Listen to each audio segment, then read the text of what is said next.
پیش لفظ پاکستان کو معرض وجود میں آئے ہوئے 75 سال سے اوپر کا عرصہ گزر چکا ہے۔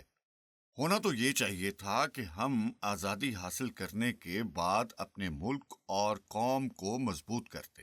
غلامی کی زنجیروں میں جکڑی ہوئی قوم کبھی ترقی اور خوشحالی حاصل نہیں کر سکتی۔ محکوم قوم غاصب حکومت کے کنٹرول میں ہوتی ہے۔ بیرونی آقا صرف ان پالیسیوں پر عمل پیرا ہوتے ہیں جن سے ان کی حکومت کا تسلسل برقرار رہے اور وہ مسلسل ملک کو لوٹتے گھسوٹتے رہیں۔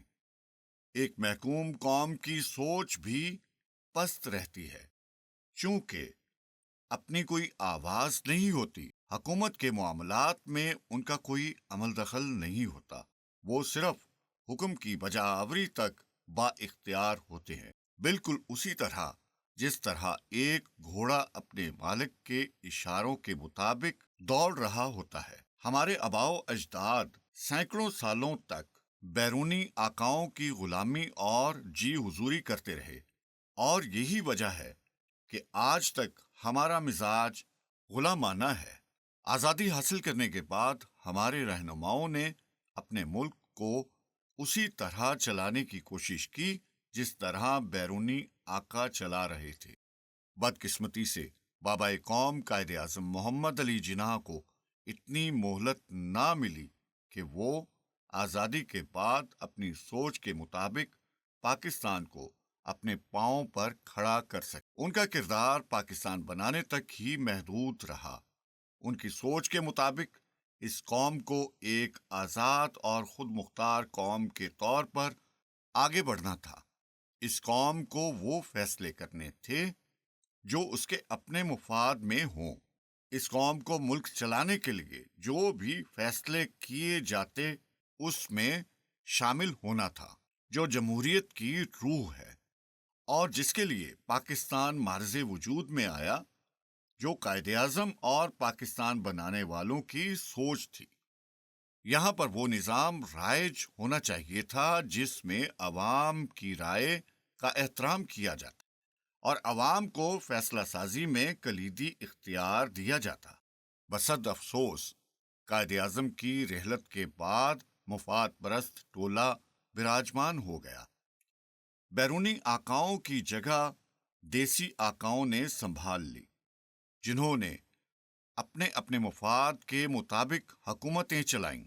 ملک کی تعمیر و ترقی کو بالائے طاق رکھ کر ذاتی مفاد اور حکومت پر قبضہ کرنے کے ایجنڈا پر عمل پیرا ہو گئے۔ راتوں رات حکومتیں بدلتی رہیں، ذاتی فائدے کی خاطر ہمارے لیڈر اپنی پارٹیاں بدلتے رہے، اور ارباب اختیار کو صرف یہی سوچ تھی کہ کس طرح کرسی اور اختیار پر قبضہ کرنا ہے۔ اسی طرح بیوروکریسی نے انگریز کی جگہ سنبھال لی۔ سفید انگریز کی جگہ پر کالے انگریز ہمارے ملک پر مسلط ہو گئے۔ انگریزوں نے تو اپنے ملک کی خاطر اور اپنی قوم کا تسلط برقرار رکھنے کے لیے ایسے قوانین نافذ کیے کہ ان کا قبضہ برقرار رہے اور فیصلہ سازی میں عوام الناس کو شامل نہ کیا جائے۔ ان کو صرف ان کے احکامات کی بجا آوری تک ہی محدود کر دیا جائے۔ ان کی سوچ پر تالے ڈال دیے جائیں تاکہ وہ ایک آزاد قوم کے آزاد شہری کے ثمرات سے دور رہیں۔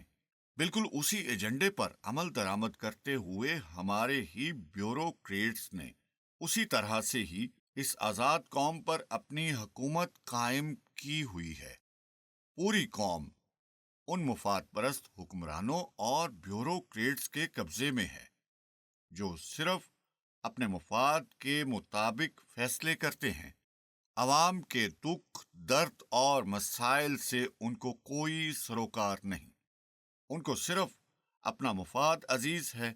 ان کی نظر صرف ان اقدامات پر ہوتی ہے جن میں ان کو ذاتی فائدہ ہو۔ مفاد عامہ اور لوگوں کے حقوق اور فائدوں سے ان کا دور دور تک کوئی تعلق نہیں ہوتا۔ ہمارے سیاسی لیڈر ووٹ حاصل کرنے کے لیے بلند و بانگ دعوے کرتے ہیں۔ پچھلے حکمرانوں کو برا بھلا کہنا اور گالیاں دینا ان کا معمول ہے۔ معصوم لوگ ان کی چکنی چپڑی باتوں میں آ کر کبھی ایک اور کبھی دوسرے لیڈر کو ووٹ دے بیٹھتے ہیں۔ بدقسمتی سے ان کے بلند و بانگ دعوے جھوٹ کا پلندہ ثابت ہوتے ہیں، اور ہماری قوم کے ساتھ پچھلے 75 سالوں سے یہی کچھ ہو رہا ہے۔ اس خطے کے دوسرے ممالک یعنی ہندوستان، چین، بنگلہ دیش، جو کہ ہمارے ساتھ ہی آزاد ہو، اب تعمیر و ترقی کی منزلیں طے کرتے ہوئے بہت آگے نکل چکے ہیں۔ چین نے تو پوری دنیا کو پیچھے چھوڑ دیا، اور ہندوستان تیزی سے آگے بڑھتے ہوئے دنیا کی 5ویں بڑی معیشت بن چکا ہے، اور ان کی نظریں اب تیسری بڑی معیشت پر ہیں۔ ان کے مقابلے میں ہم معاشی غلامی کی منزلیں طے کرتے ہوئے مسلسل نیچے گر رہے ہیں۔ ہم اپنے بہت سارے اداروں کو گروی رکھ کر IMF، چین اور UAE کے قرض تلے دبے جا رہے ہیں، بجائے بہتری کے تنزلی کا شکار ہیں۔ اگر یہ سمجھا جائے کہ روم جل رہا تھا اور نیرو بانسری بجا رہا تھا تو چندان غلط نہ ہوگا۔ ہماری لیڈرشپ بشمول قوم خواب خرگوش میں ہے۔ نہ تو ہمیں بے لوث لیڈر ملے، اور نہ ہی اس قوم کو اپنے ملک اور آزادی کو برقرار رکھنے کی خواہش پروان چڑھی۔ ہماری قوم کی سوچ بھی محدود غلامانہ ہے۔ ہم نے ابھی تک ایک آزاد اور باوقار قوم کی طرح ملک کی تعمیر و ترقی پر توجہ نہیں دی۔ لیڈرشپ عوام کو ذمہ دار سمجھتی رہی، اور عوام اپنے لیڈروں کو کوستے رہے، جیسے قوم کو تیار کرنا اور آزادی کے ثمرات سے آگاہ کرنا صرف اچھے رہنماؤں کا ہی کام ہے۔ بعد النظر دونوں ناکام رہے۔ چند دوستوں نے مندرجہ ذیل بالا حالات کو مد نظر رکھتے ہوئے تعمیر پاکستان کے نام سے ایک غیر سیاسی فورم تشکیل دیا، تاکہ ملک و قوم کی بہتری کی خاطر ان وجوہات پر نظر ڈالیں جن کی بدولت ہم تعمیر و ترقی کی منزلیں طے نہ کر سکیں، جن پر ہمارا حق تھا، اور ساتھ ہی ساتھ اپنی تجاویز دیں تاکہ اپنے ملک و قوم کے مفاد میں جو کچھ بہتر ہو سکتا ہے وہ ہو سکے۔ ہم اپنے حصے کی شمع جلائیں۔ ہم اس قابل نہیں ہیں کہ کوئی قانون بنا سکیں اور ملک و قوم کے مفاد میں جو اقدامات ضروری ہیں ان پر عمل درآمد کرا سکیں۔ ہم صرف تجاویز ضرور دے سکتے ہیں جو آنے والے صفحات میں پیش کر رہے ہیں۔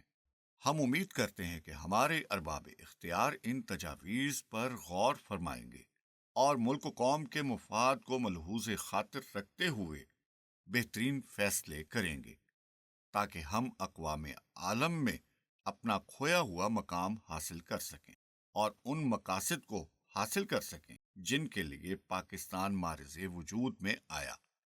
اس مقصد کو ملحوظ خاطر رکھتے ہوئے ہم نے مندرجہ ذیل شعبہ جات سے تعلق رکھنے والے ماہرین کو اپنی ہفتہ وار تعمیر پاکستان فورم کی میٹنگز میں مدعو کیا، اور ایک نکاتی ایجنڈے پر ان سے رائے طلب کی کہ کیا وجوہات ہیں کہ 75 سالوں کی آزادی کے بعد بھی ہم اپنے ملک و قوم کی تعمیر و ترقی نہیں کر سکے، جس پر ان کا حق تھا، اور ہمارے ساتھ آزاد ہونے والے ملکوں نے بے پناہ ترقی کی۔